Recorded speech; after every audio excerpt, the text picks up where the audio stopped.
जहां के कीर्तिनगर तहसील क्षेत्र में गुलदार का आतंक बढ़ता चला जा रहा है। यहां मलेथा क्षेत्र के पास एक होटल में गुलदार घुस गया, जिसके बाद वन विभाग की टीम मौके पर पहुंची और गुलदार को ट्रंकुलाइज करने की कोशिश की, लेकिन गुलदार होटल से जंगल की तरफ भाग निकला है। तस्वीरें हम आपको दिखा रहे हैं किस तरह से होटल में गुलदार के निकलने की बात सामने आई। वन विभाग जब वहां पहुंचा बाघ को ट्रंकुलाइज करने के लिए, लेकिन तब तक ये गुलदार जंगल की तरफ भाग चुका था। दो तस्वीरें हम आपको दिखा रहे हैं, भागते बाघ की तस्वीर आप देख पा रहे हैं। हालांकि वन विभाग ने कोशिश की थी कि इसे ट्रंकुलाइज कर पकड़ लिया जाए, लेकिन वहां से ये बाघ भाग निकला। तो बाघ का आतंक अगले कुछ दिनों से लगातार देखा जा रहा है। अलग अलग जगहों से बाघ के इसी तरह की खबरें सामने आ रही है और कीर्तिनगर में एक बार फिर से बाघ देखा गया, जहां पर वन विभाग ने पकड़ने की कोशिश की तो बाघ वहां से भाग खड़ा हुआ। वहीं आपको यह भी बता दें कि कीर्तिनगर में गुरुवार को एक दिन में गुलदार ने 5 महिलाओं पर हमला कर दिया। गुलदार ने अलग अलग क्षेत्रों पर महिलाओं पर हमला किया है। वहीं सभी घायल महिलाएं अस्पताल में एडमिट करा दी गई हैं। पहला मामला कीर्तिनगर में नैथाना के पास हुआ। यहां जंगल के पास घास लेकर आ रही 2 महिलाओं पर गुलदार ने पहला हमला कर दिया। वहीं दूसरा हमला 500 मीटर की दूरी पर मवेशियों के लिए घास बांध रही महिला पर गुलदार ने किया। इसके बाद डांग गांव में गुलदार मंदिर में रह रही महिला सन्यासी पर झपट्टा और घायल कर दिया। 5वां हमला गुलदार ने पेंडुला गांव के एक महिला पर किया, जो कि गौशाला में मवेशियों को घास दे रही थी। वहीं गुलदार के आतंक से लोगों में दहशत है।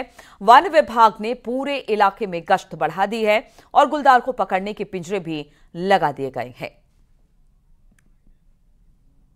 ऊपर एक पानी का टैंक है हमारा, वहाँ पर ये हमारी बहनें वहाँ पे जंगल में घास काटने जा रही थी। वो घास लेके घर आ रही थी, उन पे बाघ ने हमला कर दिया। हमने कई बार वन विभाग को उसकी सूचना दे रखी है, पर उसके द्वारा कोई भी कार्रवाई नहीं की गई। और रुद्रप्रयाग जिले की सीमा से जुड़े क्षेत्रों में लगातार गुलदार का आतंक बढ़ता ही चला जा रहा है।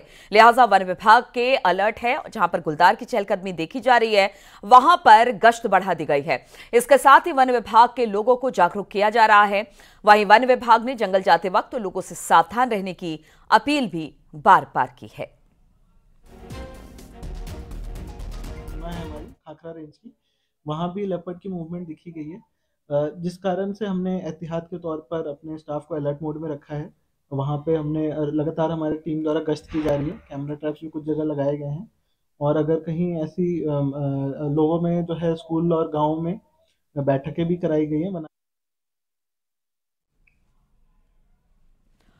2014 लोकसभा चुनाव से पहले और हरीश रावत के मुख्यमंत्री बनते ही कांग्रेस छोड़ने वाले सतपाल महाराज ने बड़ा दावा कर दिया है। कैबिनेट मंत्री सतपाल महाराज ने कहा कि अब खुद हरीश रावत ने मान लिया कि एक संत के जाने से कांग्रेस को नुकसान हुआ है। सतपाल महाराज का यह बयान 10 साल बाद ठीक लोकसभा चुनाव से पहले आया।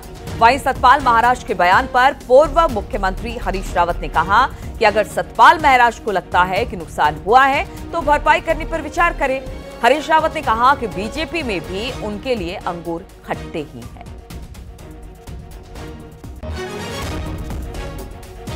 धामी जी भी थे और हरीश रावत भी थे। तो हम जब चलने लगे तो हरीश रावत ने धामी से कहा, धामी धामी डराओ जरा, और कहा कि जब से महाराज जी तुम्हारी बीजेपी में गए हैं तब से हमारा सब कुछ गड़बड़ा गया। तो संत जब छोड़ के जाता है पार्टी को तो पार्टी गड़बड़ा जाती है।